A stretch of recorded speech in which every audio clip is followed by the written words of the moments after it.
მეგობრებო, მე არ მინდა რომ ჩემი ვიდეო გახდეს იყოს ორაზროვანი, მე ზოგადად არ მიყვარს ხოლმე როცა ვიდეო არის ნებისმიერი, ჩემი ვიდეო არის ორაზროვანი ერთი კონკრეტული მიზეზის გამო, იმის გამო რომ არ მინდა რომ მე სპეკულაციებს მიეცე საზღვარი ან უველის შემთხვევაში ვიღაცას რაღაც არასწორი ინფორმაცია მივაწოდო.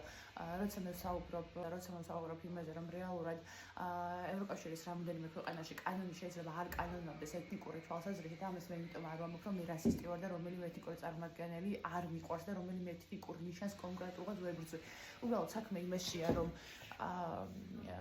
უნდა მოხდეს სწორად აწოდაწონო რაღაცებს. მე თუ ვამბობ, რომ დღეს არასწორი ინფორმაციაა გამეფებული დასავლეთშიც და აღმოსავლეთშიც და აი ეს ნარატივი, რომ თეთრი რასის, ცოტა მეცინება ჩვენთვის ეს ცოტა უცხოა რეალურად, მაგრამ აი დღეს მაგალითად სოფიოში არის ასეთი ნარატივი დამკვიდრებული, რომ თეთრების მჩაგვრელობითი ხასიათი, რომელიც თითქოს მთელს სოფლიოს ჩაგრავდა დანარჩენ სამყაროს, რაც არის აბსოლუტური ტყუილი და ჩვენ ეს ძალიან კარგად ვიცით. ჩვენ და ბიზანტიის იმპერია დღემდე რომ არსებობდეს, ბიზანტიის იმპერიას დაგვეთანხმებოდა მისი წარმომადგენლები, მაგრამ დღეს ბიზანტიის იმპერია აღარ არსებობს.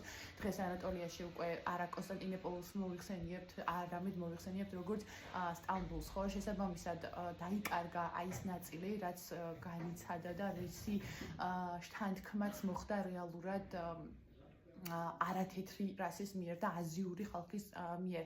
ეს იქნებიან ეს ეთნიკურად არაბები, ეთნიკურად თურქი ხალხი, ეთნიკურად ირანული წარმოშობის ხალხი, ამას არ აქვს მნიშვნელობა. უბრალოდ დასავლეთ ევროპის წამყვან სახელმწიფოებს ბოლო პერიოდში რატომაც ეს მგონი რომ ხიბლში არიან შესულები და აი ეს მხოლოდ კოლონიალისტური პერიოდი ახსოვთ, მაშინ როდესაც საერთოდ არ შეესაბამება ეს ყველაფერი რეალობას და მჩაგვრელობითი ხასიათი იმ ზოგადად იმპერიალისტურ სახელმწიფოს აქვს და განსაკუთრებით აზიურ სახელმწიფოებსაც არანაკლებ თუ მეტად არა ახასიათებდა. მაგალითად იგივე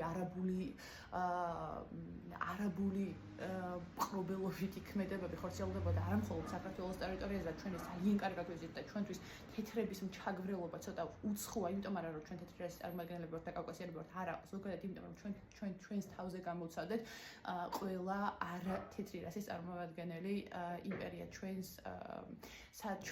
გვებრძოდა და ჩვენ ვიყავით პირველი გამტარი და ასე ვთქვათ ევროპის დასაწყისი, რომელიც იღებდა თავის თავზე ამ დარტყმებს. ესიც კიდევ ერთი მაგალითია, რატომ არის საქართველოს ევროპა და რას ნიშნავს ევროპაში მინდა ევროპა ვართ, საქართველოს ევროპაა და ევროპაში გვინდა და ევროპაში ინტეგრაცია გვინდა, ცოტა უცნაურია.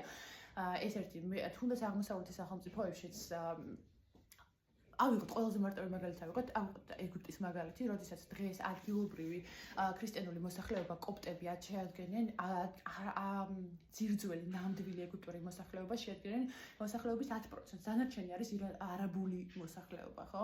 ანუ რეალურად შევიდნენ, დაიპყრეს და აი ეს მჩაგვრელობითი ბუნება ამ შემთხვევაში სად არის? მაშინ თეთრების მჩაგვრელობითი ბუნება და უბრალოდ კანონი უნდა კანონობდეს და თანასწორობა უნდა იყოს.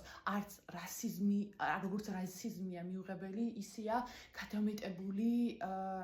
რაღაცა ხილში შესვლა მიუღებელი და დამანგრეველი და ასე რომ ბევრი სიფრთხილე და ბევრი ფაქტორის გათვალისწინება გვმართებს იმისთვის, რომ სწორი ანალიზი გამოვიტანოთ. წინააღმდეგ შემთხვევაში უბრალოდ დამანგრეველი შედეგები დადგება ამ მიმართულებითაც.